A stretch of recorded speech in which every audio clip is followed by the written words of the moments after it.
When I think about winning, my mind goes back to 1985, where I was lucky enough to be part of a grand final rugby union team, the Sydney University first grade Colts. What was significant about our win was not so much that we won the grand final, it's what happened 2 weeks before, where we were absolutely humiliated by Randwick, more than 30 points, who we eventually won the grand final against.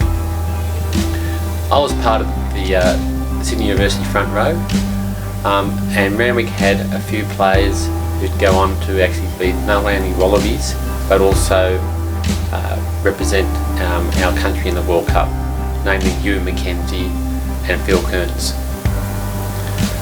If you're a betting man, you'd probably say that Sydney University had a 1 in 100 chance of winning that day, but it was the one that actually counted. And looking back on that, I think, well, why was it that it was our day? And it comes back to our coach, Jim Lestrange. Jim actually had a great interest in his players. You always knew that was Jim had your back and had your best interest at heart. When about an hour before we ran out, Jim gave us a handwritten note in an envelope, and I'm not quite sure what the other players' notes said, but mine simply said, throw the ball straight in the line out and do your best in the scrums. Something that's pretty simple, but it was a game plan that worked for me. What was incredibly helpful about that is that I was actually looking for answers, and just making it simple made it work. I remember the first kick-off of the game. The ball went up, the Randwick player caught the ball, and there were 7 forwards just running towards him. We tied him up and we drove him forward.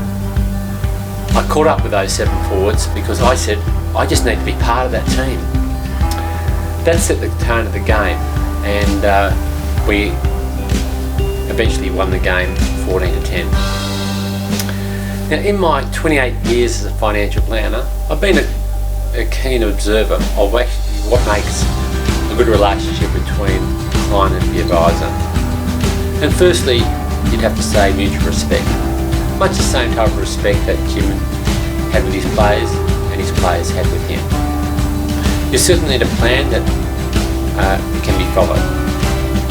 Pretty simple plan, always the best, similar to what I had in that envelope that day.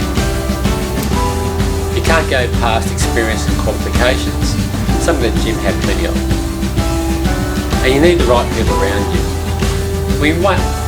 Sydney University first grade Colts may have been short of future Wallabies, but we all shared that burning ambition of actually winning that grand final with the same goal. And finally, focusing on what you can do rather than focusing on the obstacles will get you closer towards you need to get to. So in summary, when choosing an advisor, choose an advisor that believes in you. Have a plan that you can follow. Have an advisor who has runs on the board and is experienced. Make sure that the goals benefit the whole team. It may be your family, client's family, or in my case, it was a rugby team. But what's even more important, that whatever success is made, it should be shared with everybody. And finally, focus on what you can do rather than the obstacles in your way. If you do these 5 suggestions, I believe you'll be close towards financial security. Thank you.